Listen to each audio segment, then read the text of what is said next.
दोस्तों, आज मैं आपको सुना रहा हूं युवा लेखक और आज तक रेडियो में हमारे सहयोगी अतुल तिवारी की लिखी एक कहानी जिसका नाम है पैदल जाती एक औरत।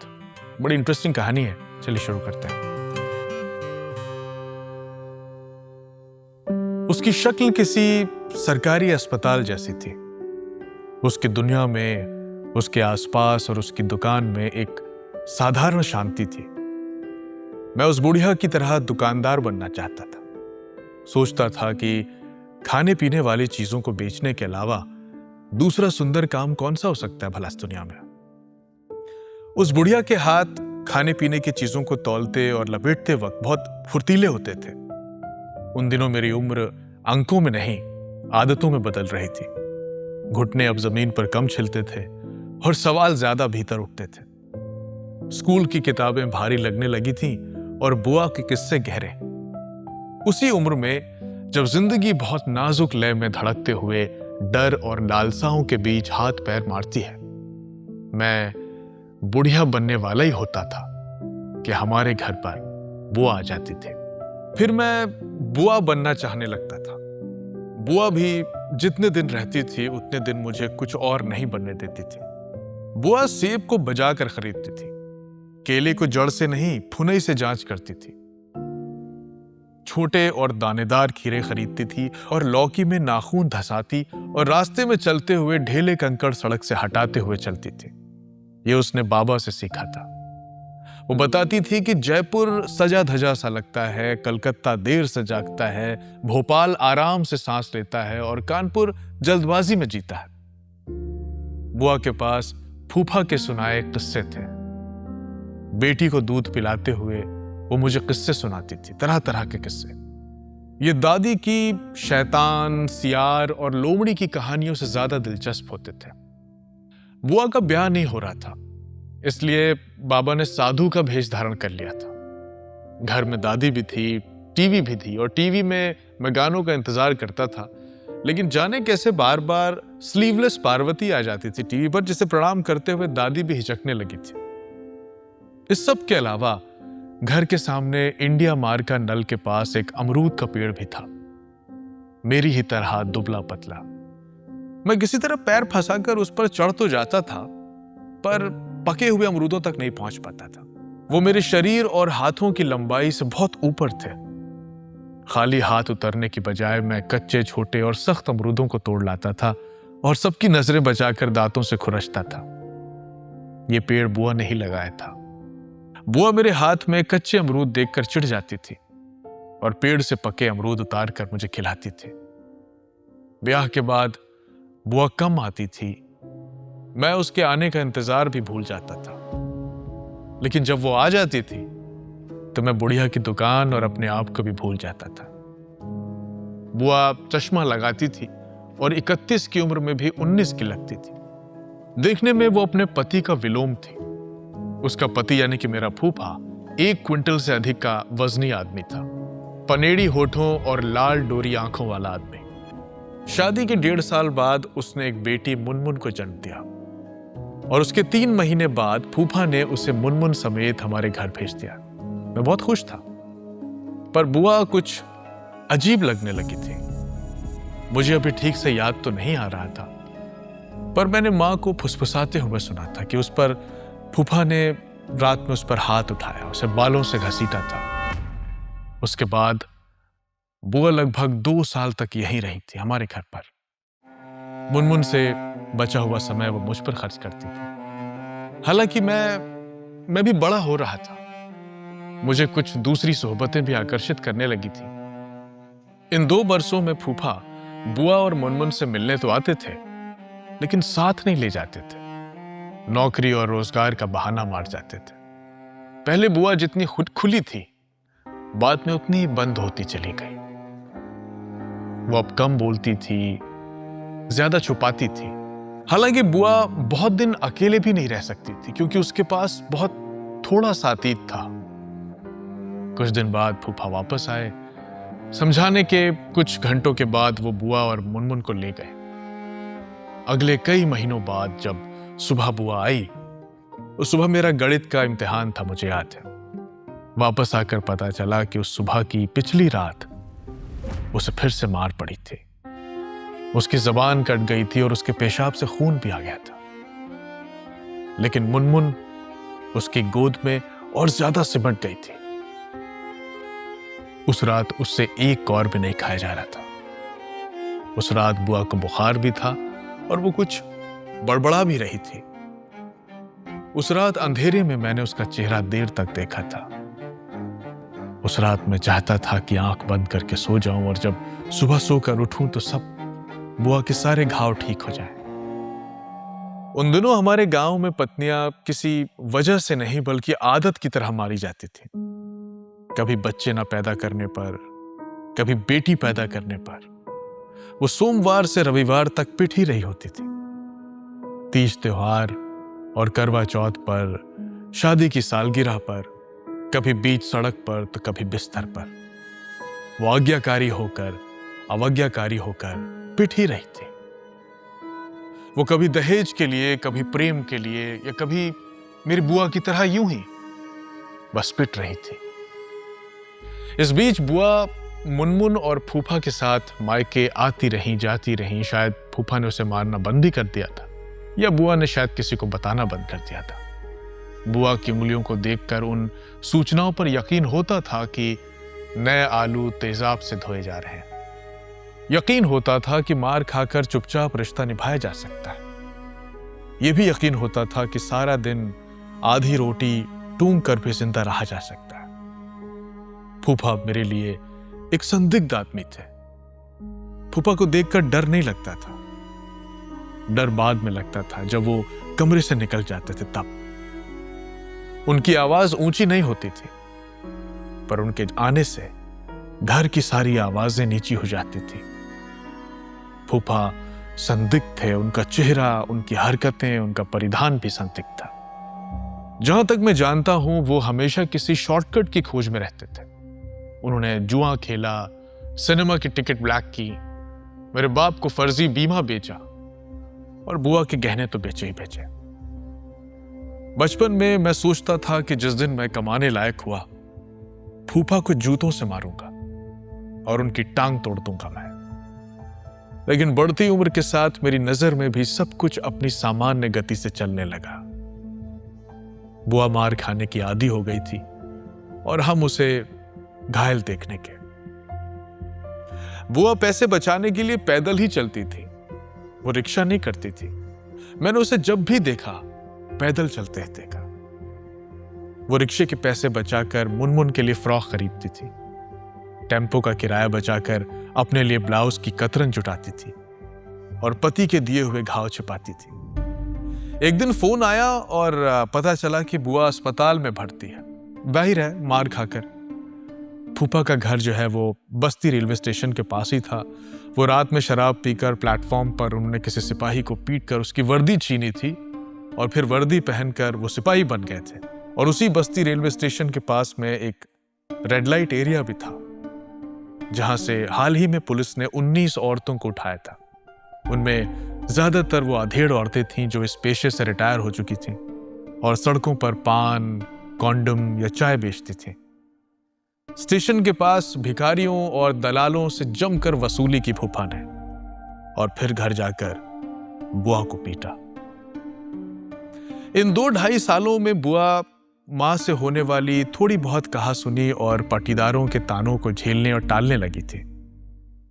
दिन में वो मुनमुन के साथ रहती थी, उसके बाल संवारती, उसके हाथों में बिस्कुट थमाती, उसे गोद में बिठाकर पड़ोसी की छत पर उड़ने वाले कपड़े दिखाती। रात में वो देर तक जागती थी, कभी करवट बदलती, कभी बिना करवट बदले ही पड़ी रहती। मैं लगभग जवान हो चुका था। मेरी आवाज भारी हो गई थी, पर मुझे लगता था कि ये बात किसी को पता नहीं है। बस एक बुआ है जिसे ये बात मालूम है। वही जानती थी कि मैं अब पेड़ पर चढ़ सकता हूं, पके अमरूद तोड़ सकता हूं, और इसके अलावा वही जानती है कि मेरे दाहिने फेफड़े के नीचे हल्का सा दर्द उठता है। वही जानती थी कि जोंक और छिपकलियों से मैं डर जाता हूं। अब वो जल्दी जल्दी में रहने लगी थी। बोलते हुए रुक जाती थी, फिर किसी दूसरी बात पर हंस देती थी। कई बार रोते रोते हंसने लगती थी। फूफा के बिना आए ही मुनमुन को लेकर वो शहर चली जाती थी। अब न उसके आने का कोई इंतजार होता था, न उसके जाने का समय पूछा जाता था। लौट कर आती तो किसी से कुछ कहती नहीं थी, बस चूल्हे के पास बैठ जाती थी या बरामदे में खड़ी होकर सड़क देखती रहती थी। उसने कई लोगों से पैसे उधार लिए थे, किसी से खुलकर नहीं, धीरे से। कभी कहा कि दुकान खुलने वाली है, कभी कहा कि फूफा की नौकरी लग गई है। जाहिर है पैसे फूफा के लिए ही थे। लौटाने की तारीख गुजरती रही। वो सामने नजर पड़ने पर निगाह झुकाकर चली जाती थी। मिडिल क्लास परिवारों में वैसे भी औरतें धीरे धीरे पति की तरह हो जाती हैं। बुआ भी वैसी ही हो गई थी। मेरे दिन अब स्कूल की घंटी से नहीं बल्कि भविष्य की चिंता से शुरू होते थे, क्योंकि मैं बड़ा हो गया था। बुआ मुझे पहले की तरह अब छू कर नहीं देखती थी, बस देख लेती थी। मेरे आगे पढ़ने की तैयारी होने लगी थी। तय हुआ था कि मैं लखनऊ जाऊंगा और वहां पर पढ़ाई करके इंजीनियर बनूंगा। तो मैं किताबों में घुस गया। दिन छोटे लगने लगे और इन्हीं दिनों में वो दुकान, वो गली सब छूटती चली गई। मोहल्ले की दुकान वाली बुढ़िया की शक्ल मेरी यादों में अब धुंधली हो गई थी और मैं लखनऊ के अपने किराए के मकान में किताबों के बीच रहने लगा था। ये मेरी उम्र का पहला अकेलापन था। पहली बार कोई मेरी चुप्पी नहीं पहचानता था। मेरी उम्र तब इतनी हो गई थी कि मैं इतना बड़ा था कि मदद करना चाहता था, पर इतना छोटा था कि कुछ नहीं कर सकता था। फोन पर अक्सर मां बताती थी कि बुआ घर आई है, जाहिर है फूफा ने उसे पीटा है, होठों पर जख्म है। मां बताते बताते रुक जाती थी और मैं लखनऊ में बैठकर उन अधूरे वाक्यों को जोड़ने की कोशिश करता था जो मां कहते कहते रुक गई थी। रात मुझे नींद नहीं आती थी। बार बार लगता था कि अभी फिर से मोबाइल बजेगा और फूफा के बारे में कोई बताएगा। खैर, लखनऊ के दिन कटते रहे। मां की आवाज फोन पर बदलती रही। बदलती हुई आवाज के क्रम में मां ने एक दिन बताया कि बुआ का कुछ दिनों से अता पता नहीं चल रहा है। किसी ने बताया कि वो मुनमुन को साथ लेकर ट्रेन में चढ़ी थी और फिर उनका कुछ पता नहीं है। लोग अलग अलग बातें कहने लगे। कोई बोला कि अब तो शहर जाएगी वो, और कहां होगी। किसी ने सीधे मायके जाने की बात कही। उस रात के बाद मैं जब भी रात में अपनी खिड़की से किसी ट्रेन की सीटी सुनता था तो लगता था कि बुआ अभी किसी ट्रेन में बैठी होगी या शायद किसी प्लेटफॉर्म पर खड़ी होगी या कहीं बैठकर मुनमुन को सुला रही होगी। बुआ जो सेब भी बजाकर खरीदती थी, केले जड़ से नहीं फुनई से देखती थी, लौकी में नाखून धसाती थी और खीरे चुनते वक्त वो छोटे छोटे दाने वाले खीरे खरीदती थी।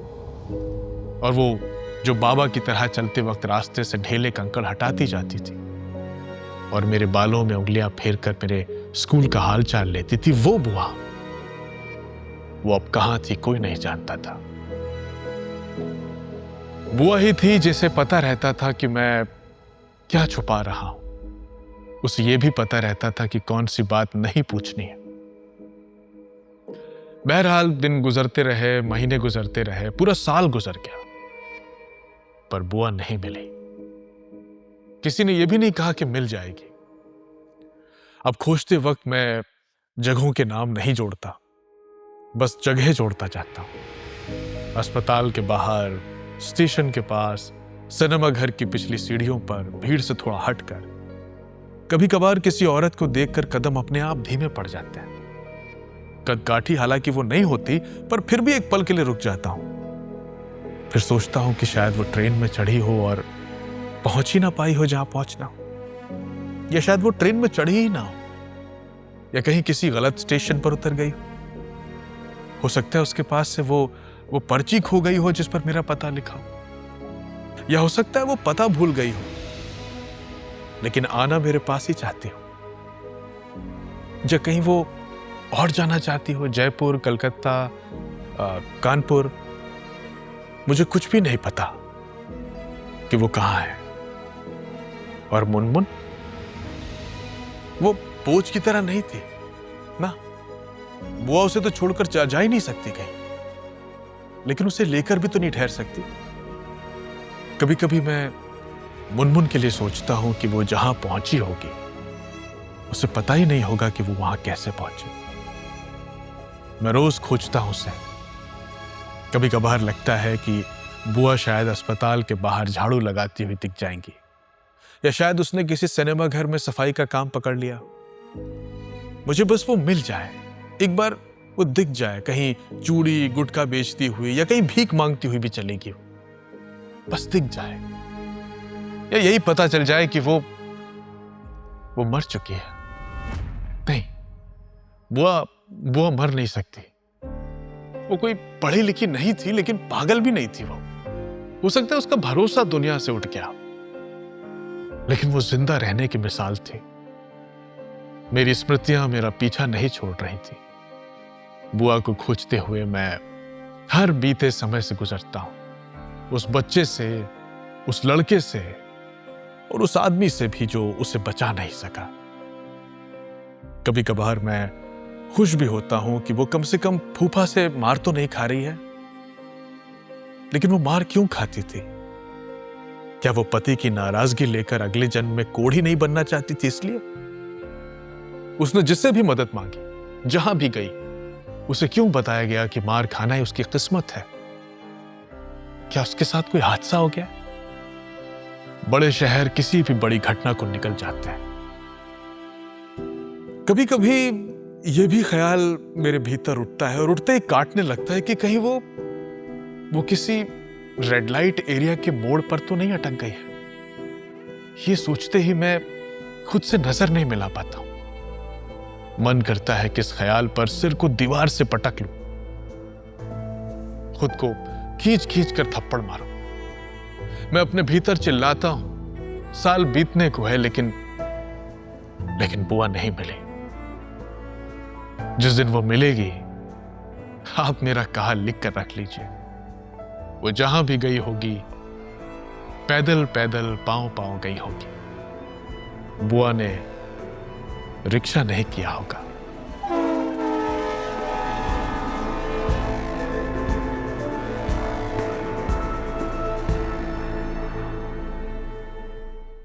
तो दोस्तों, ये थी हमारे साथी अतुल तिवारी की लिखी एक कहानी जिसका नाम था पैदल जाती एक औरत। उम्मीद है कहानी आपको पसंद आई होगी। आप इसके बारे में कुछ कहना सुनना चाहते हैं तो YouTube पर आपके लिए कमेंट बॉक्स खुला हुआ है। अगर आप इसे Spotify पर या Apple पॉडकास्ट पर सुन रहे हैं तो हमें फॉलो कीजिए और साथ ही साथ जो स्टार्स बने हुए हैं दबाकर हमें रेटिंग्स दीजिए ताकि ये कहानी और लोगों तक जाए। इस कहानी का साउंड डिजाइन किया है अमन पाल ने। शो के प्रोड्यूसर है मास। अगले हफ्ते लौटूंगा एक और नई कहानी के साथ। मेरा नाम है जमशेद कमर सिद्दीकी। दुआ में याद रखिएगा।